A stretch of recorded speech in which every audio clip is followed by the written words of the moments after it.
In this week's episode, we take a look at what I've learned in 40 years on this earth and how it has transformed my life, my health, and the way that I move through the world.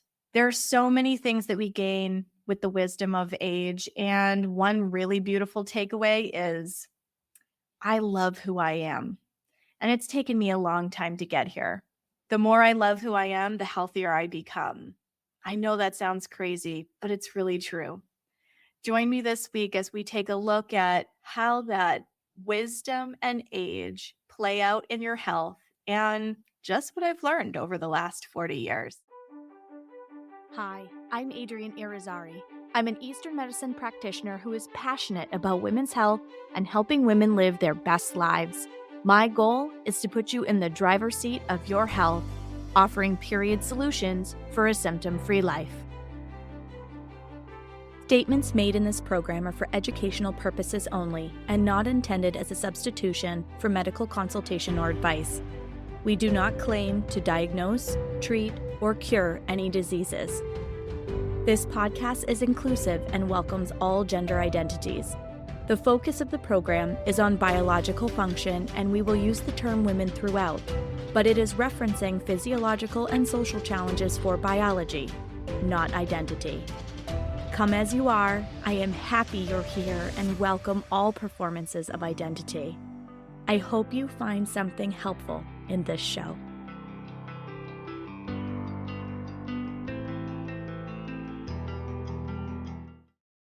Welcome back to another episode of the Reproductive Rebel podcast. I wanted to start this episode by talking about life. Actually, that will probably be the theme of the entire episode is life. But as I am sitting here on the doorstep of turning a new decade, I thought that my life musings would actually be a really great segue into this new chapter of my life. So, a lot has happened in my 40 years on Earth. And as I look back at it, so many things from earlier on in my life have led me to the practice that I have now and the moment that I'm in right now. And if you had asked me like 2 years ago, if I was looking forward to 40, I would have laughed and run in the other direction and probably cried. The reason for that being that 40 just seemed so old to me. I couldn't believe that I was that close. I had a really rough go of it in my 20s. For those of you who have listened to other episodes of the podcast, the heart attack that I had on birth control happened in my 20s. A lot of personal struggle happened in my 20s. A lot of cycle dysfunction happened in my 20s. And when that chapter turned over into my 30s, I met the love of my life. I moved to a new place. I started a brand new life for myself as this chapter began. And my 30s, while in a lot of ways have been the happiest years of my life, they've also had some of the deepest heartache of my entire life, because this is really where the fertility journey became a huge challenge for me, and in ways that I didn't expect, and yet also became a really beautiful gift, one that I give to you guys week after week.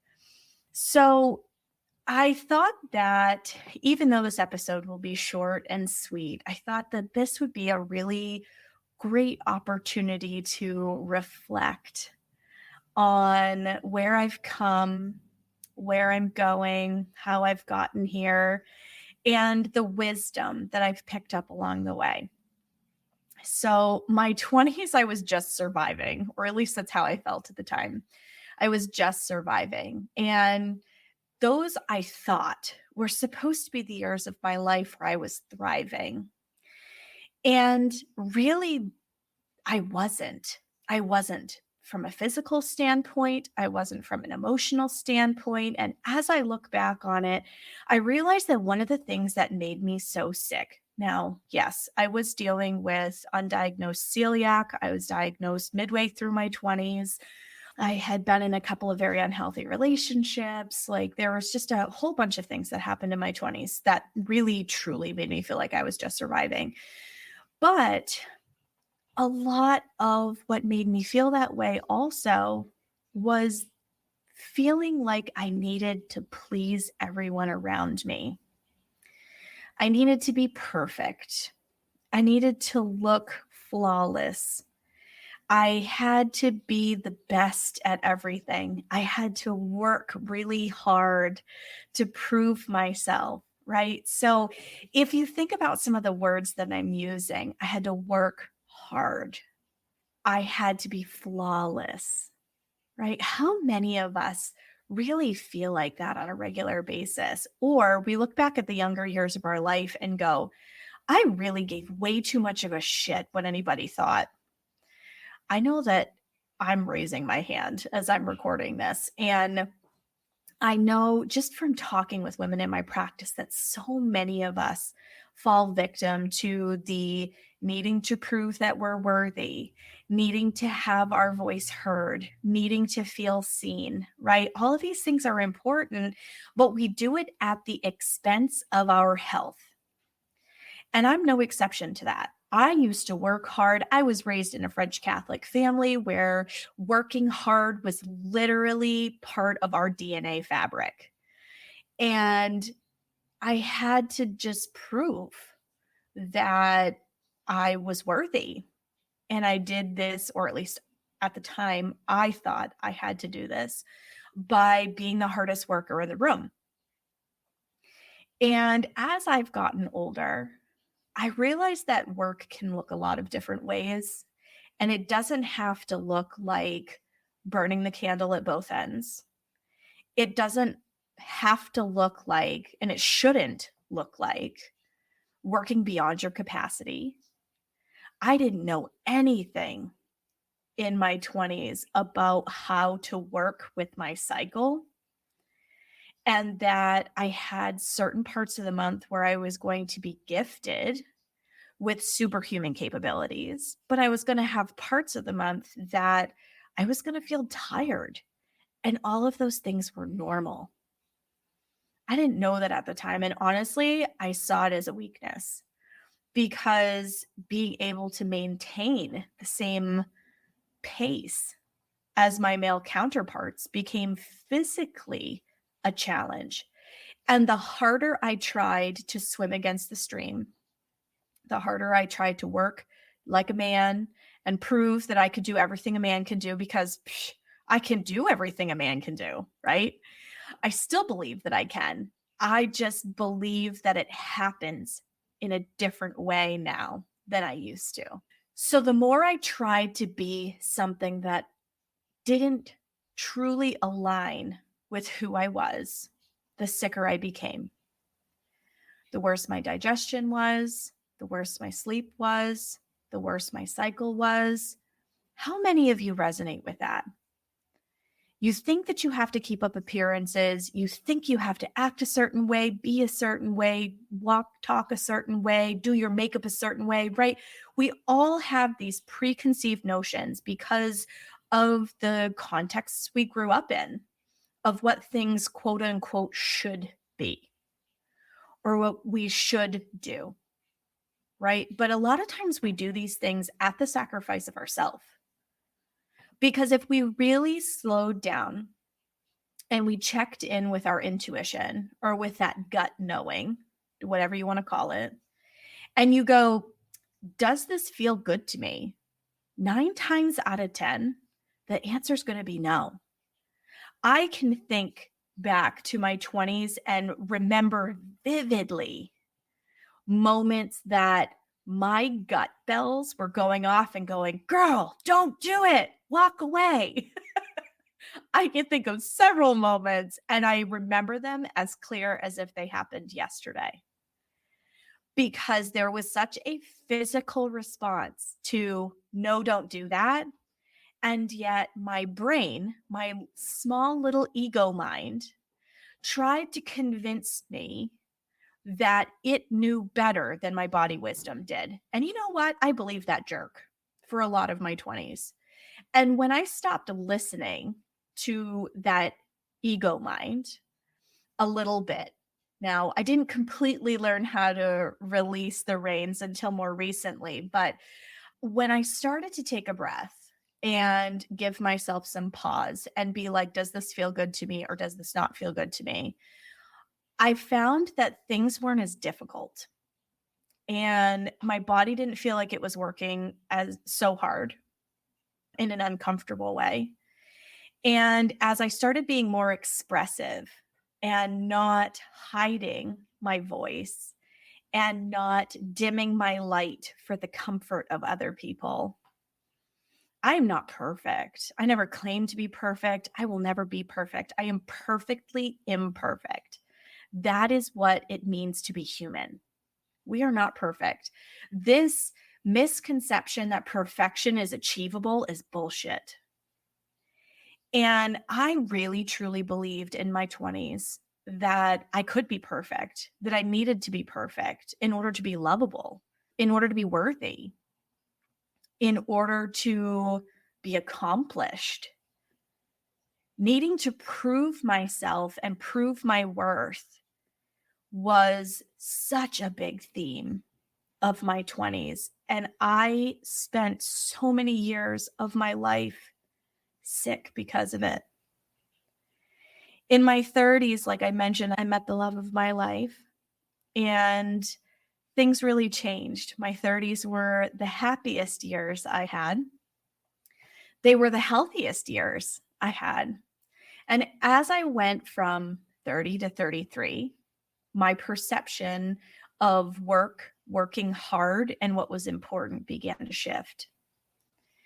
And I left a corporate job at 33 to go out on my own and to make my own mark on the world. And I did that in part because I was working too hard and I was making myself sick.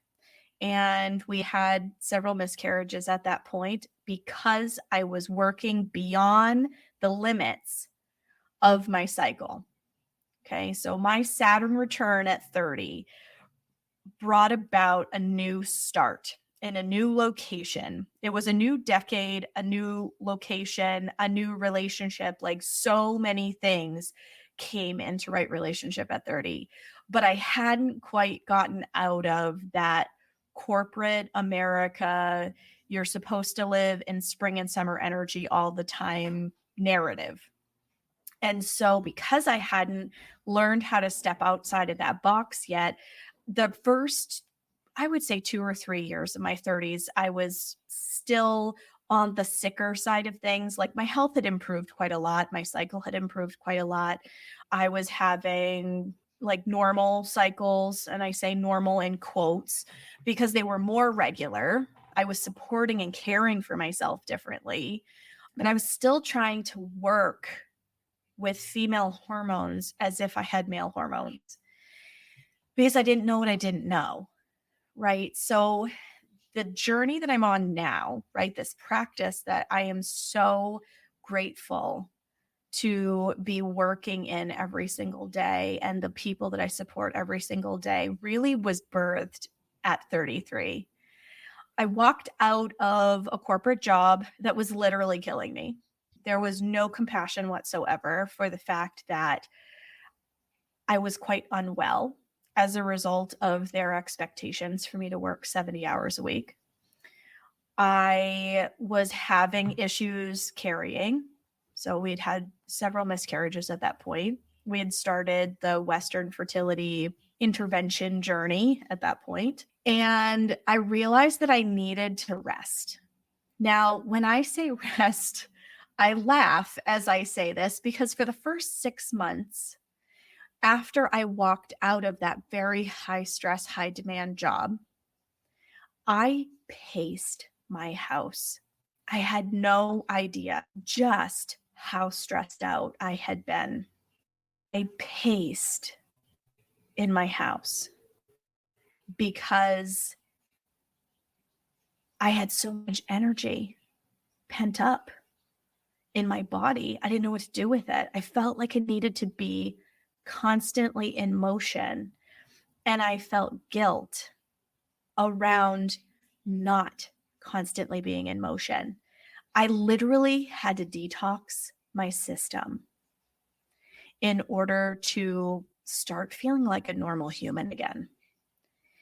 And when I did that, we got pregnant, right? So our primal brain can only survive or procreate. And stress is such a big challenge for women's reproductive health. It is such a big challenge.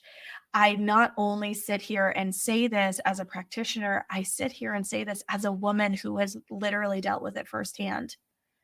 And it's a big part of where this practice came from, where this podcast came from, where my story originated from is once I started moving outside of that, this is what society expects of me box. And I started really listening and checking in with, does this feel good in my body or not? I realized that so many choices that I was making just weren't aligned. They didn't feel good. I felt stressed. I felt overworked. Child's birthday parties were overstimulating and sent me into panic attacks because my system had just been so overtaxed for so long. I was fragile in that healing process. And as I allowed myself to heal and I started building this practice, I saw my cycle become some of the healthiest I had ever seen in my entire life.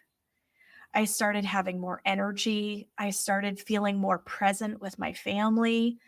So by the time I hit my late 30s, I look back at the earlier stages of my life and I go, screw advanced maternal age, because I'm literally sitting here healthier and happier and more aligned than I have been in my entire life. And another big piece that brought that into focus for me was really learning how to give a lot less of a shit. I was talking to friends of mine not that long ago, and they're a little bit older. They're closer to my parents' age. And one remark was, I'm too old to give a shit. Right. And I started laughing at the time. But as I started reflecting back on it, I started realizing, you know what? I'm headed there. I'm headed there very quickly because I feel freer and I feel happier when I'm true to myself. And being true to myself is for some people and not for others. And that's okay. But it took me a long time to get here. So think about everything that I said about my 20s. I was a people pleaser. How many of you listening are like, yep, I was a people pleaser. I feel seen, right?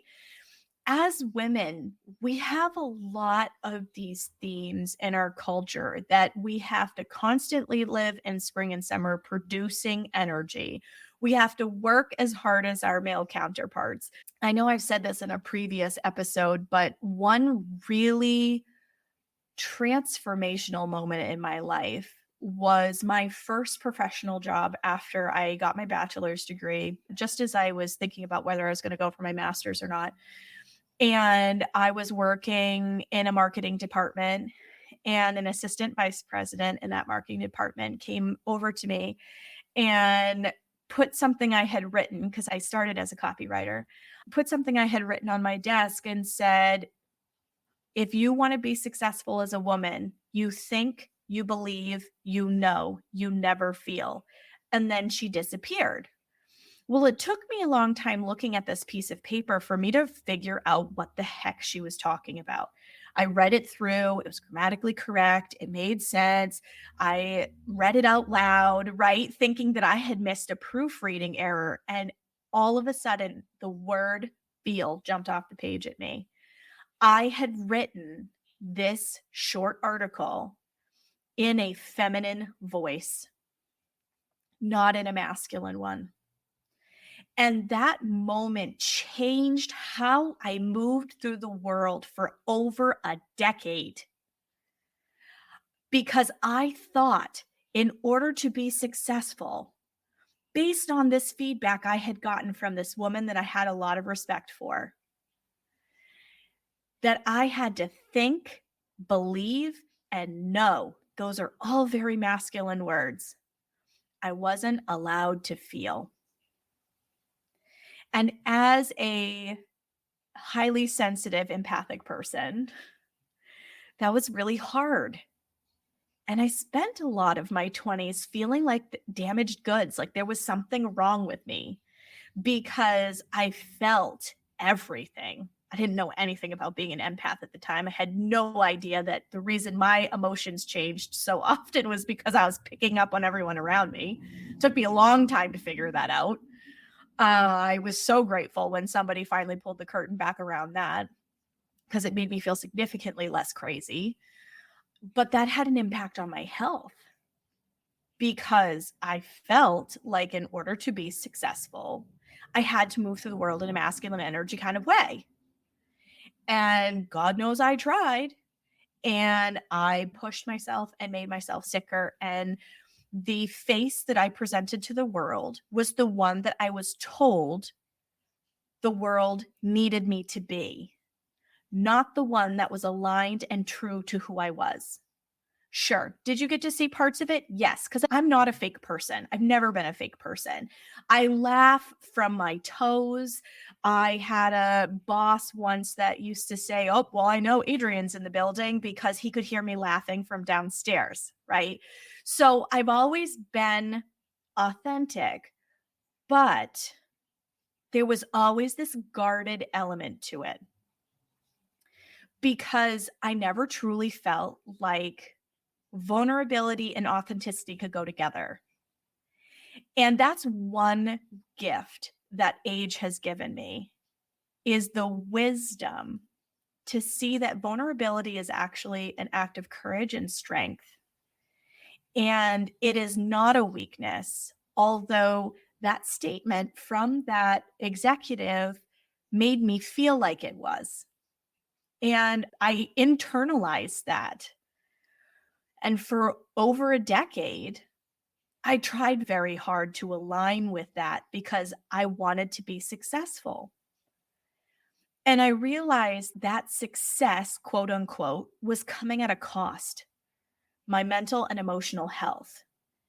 And when I look back at it, I go, man, I wish I had the constitution at the time, the confidence in myself at the time to say something to the effect of maybe in this industry, but that's not who I am. It took me many years to reclaim me, to learn how to listen to that voice inside of me again, and to move through the world in a heart-centered way. It wasn't that I didn't care. It wasn't that I didn't feel things deeply. I just thought I had to compartmentalize, and I wasn't allowed to show certain parts of myself to the world. And that's not the case. The parts that I had always been led to believe were weaknesses and things that you only allowed out in private company are actually the things that make me really good at my job. They make me really good as a practitioner. They make me really good as a partner. And the more that I lean into that, the healthier I get.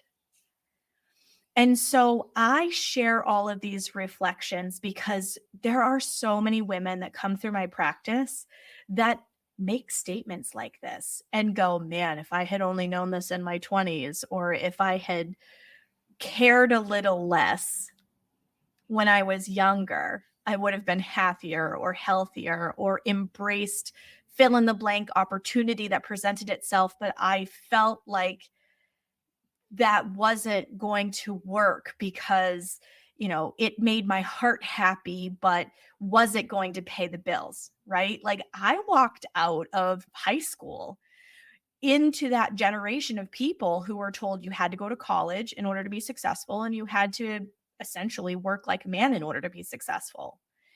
And that has permeated our culture so deeply. that it's created a lot of health problems.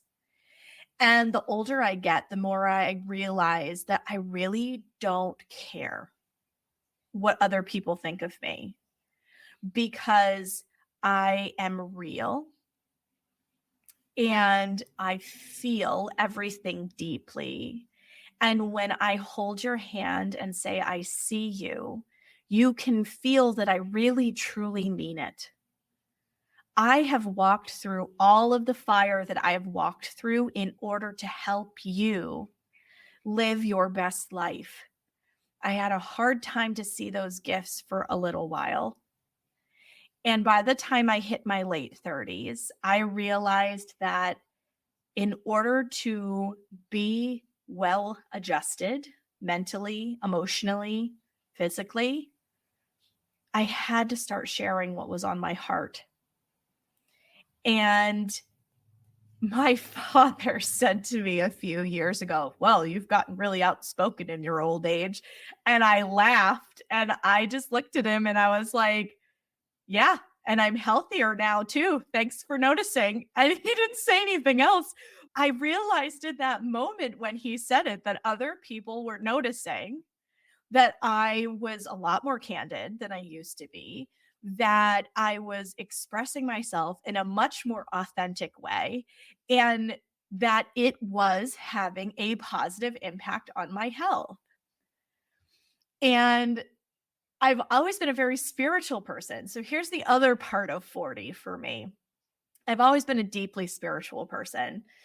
I very much kept that in the closet for a lot of my life because I never wanted to offend anyone. I never wanted my opinions to, ruffle feathers with other people around me.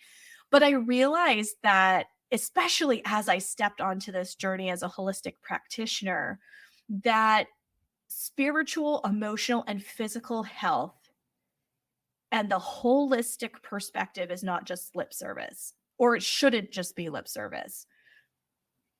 It really does take all of those things coming into alignment in order to have the best expression of health.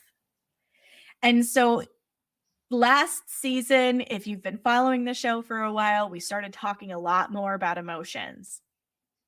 I didn't feel really safe to express emotions for a big period of my life because I was judged, because I didn't feel like whoever I was expressing them to was essentially holding my heart, which was a very vulnerable place to be. I had a hard time trusting that they were going to hold me with as much care as I held them. And as I've gotten older, I realized that I had to hold that for myself and that it was okay to be vulnerable and authentic and cry in front of my kids. I don't hold my tears back. I don't go behind closed doors to do it anymore because I want them to see that being emotional is healthy. Expressing emotion is healthy. It is a vital sign of health. And denying feelings, emotions, all of these things takes our physical body out of alignment and will show up in the body. I think back to all of the period problems that I had. I had extreme period pain. Again, if you've been following the show, you know I have endometriosis, and period pain was a huge problem for me for all of my 20s. So, literally, from the time I started menstruating as a teen all the way through my 20s, period pain was an immense problem for me. Those are the years I didn't feel safe enough to share who I was. Yes, there is 100% a correlation there. I didn't see it at the time, right? Because hindsight's 2020, and all of my years of training to become the practitioner that I am today, I now can see that in retrospect. But that's exactly why I'm sharing these old lady musings with you. Because if you really are true to yourself and you take a look back at your life, the periods where you had the most physical ailments, migraines, period pain, clots, things like this, something in your life was out of alignment. And the more I tried to stuff who I was, which as a person who worked in a very extroverted kind of job, I used to joke I was an introvert masquerading as an extrovert because that was the demands of my job. But I'd go home at the end of the day and I would literally skid on my face because I was so exhausted from putting all of my energy out there. It's not that I don't like people. I love people, but I can only, like, energetically, I can only handle it in limited doses. And I saw that as such a weakness for such a long period of time. And now I realize it's an immense gift. Why? Because when I am with someone, I am present, I am engaged. You feel seen, you feel heard, you feel held. And that is a precious gift because there are not enough spaces where women feel safe and held and heard and like they matter. And for me, that is a huge part of the care that I provide to my clients. But I had to learn, as you know, if you're familiar with human design, I am a projector. I am a 6'2". So there is a massive hermit part to me. And again, if you know anything about human design, you'll understand that why 30, if you're a 6, your life is kind of divided into thirds. Why my 30s, like 30 and earlier, felt like a completely different chapter in my life.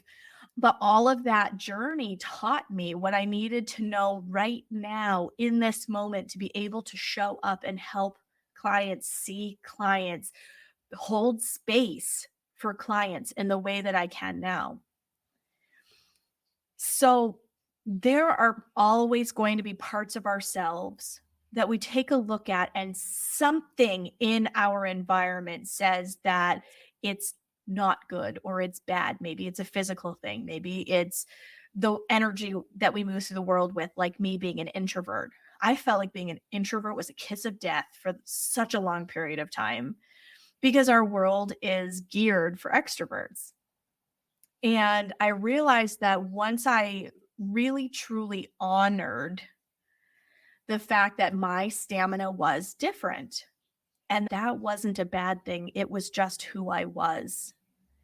It totally changed the way I was able to show up and hold space for people. It totally changed the way I was able to show up and hold space in my family. I yelled a lot less. I yelled a lot in my early 30s. I'm not proud of it, but I just felt not seen and not heard and not appreciated. And it's not that it was anything that my partner did. It was kind of collectively, like I was busting my ass at my job and it didn't matter how hard I worked. It was never enough. It didn't matter any sacrifices that I made for that role. It was never enough. And it made me feel like I was never enough.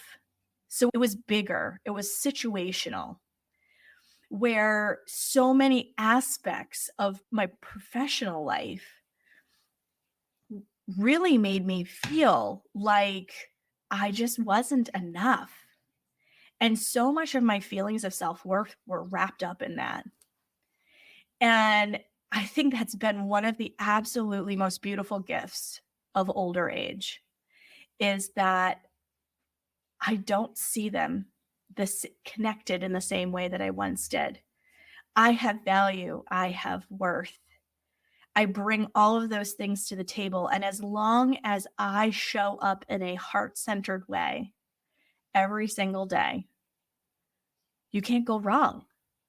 You're being true to who you are, you're being a compassionate person, but you're being authentic to who you are. Healthy boundaries is part of that. How many of us struggle with healthy boundaries, right? So this is where I was talking about the fact that I was really starting to resent my job because I just kept giving and giving, right?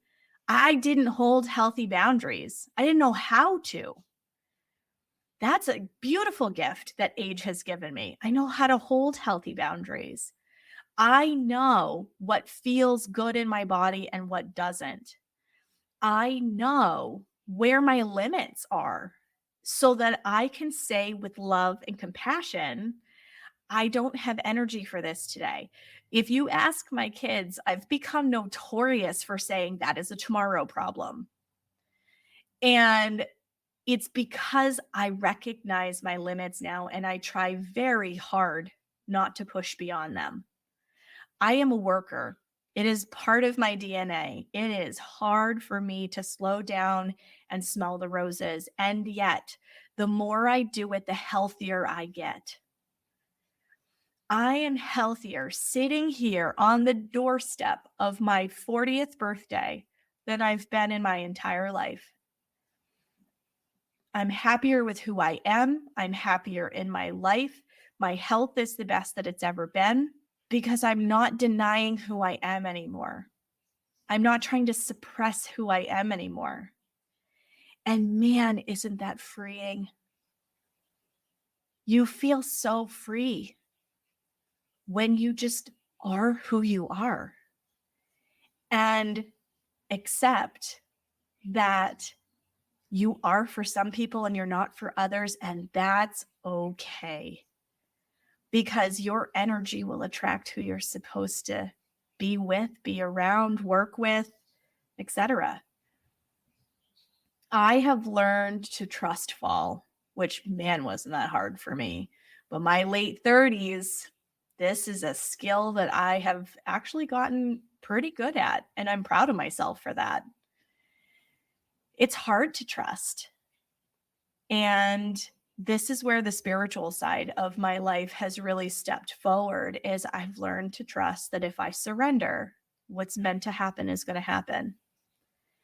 And for a long time, I couldn't relinquish that control. Remember what a shit show I said my early part of my life was? My 20s into the early 30s. Like the idea of surrendering control was anxiety inducing because control is a trauma response. And now I surrender and I trust that what's meant to happen, the people who are meant to find me, they'll find me. I put that intention out every new moon. Let me help the people who are ready for me, the people who need what I'm offering to find me. Because I desperately want to help and save the entire world, but not everybody is ready for this work. And as somebody who's listening to this program, you're stepping into being ready for this work. Maybe you're already there and you're ready to create change in your life. One of those things is fully accepting who you are and loving who you are, flaws and all. It's so freeing. And with that freedom comes space, comes health, comes alignment. So I sit here on the eve of my 40th birthday with so much gratitude and an overflowing heart. If you had asked me 2 or 3 years ago how I felt about 40, man, was I dreading this birthday. I was dreading it because it felt like an end to my fertility journey. I was dreading it because I just could never imagine myself as 40. It felt so old. And now I sit here fully ready to embrace this new chapter of my life because I've learned for the first time how to truly live. How to live, how to be free, how to be healthy. These are going to be the best fucking years of my life, man. Because I'm doing it as me and not some societal expectation of who I should be, how I should move through the world, what I should be producing every day. Screw all that. What feels good in my body? That's what's happening. And you know what? The truer I become to who I am, the better my work becomes, the better my relationship with my husband becomes, the better my relationship with my kids becomes. I'm able to have real conversations with my teenagers that I might not have been able to have otherwise. And at this really pivotal moment in their journey and development, it's so critical that they feel like they can talk to me. So, my 40-year-old musings, I take you through all the challenges in my journey to this point because So much of what I've lived through, others are living and breathing right now. We feel like we constantly have to be in motion. We feel like we constantly have to prove ourselves. We have to be something we're not in order to be accepted or loved or worthy, or fill in a long list of bullshit reasons why we need to be something different than who we are. We were put here for a reason.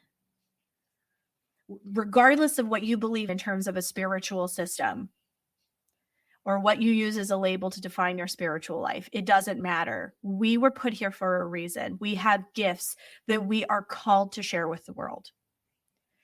And when we authentically live our lives from our heart, we come into right relationship with our purpose, our calling, what we're meant to do here. My calling did not come easy. It came with a lot of heartache. It came with a lot of times that I felt like I was in the dark and failing from a physical standpoint with losses, from an emotional standpoint with jobs. Out of all of that darkness, and this is why I'm sharing all of this with you, out of all of that darkness, I've come into right relationship with who I am.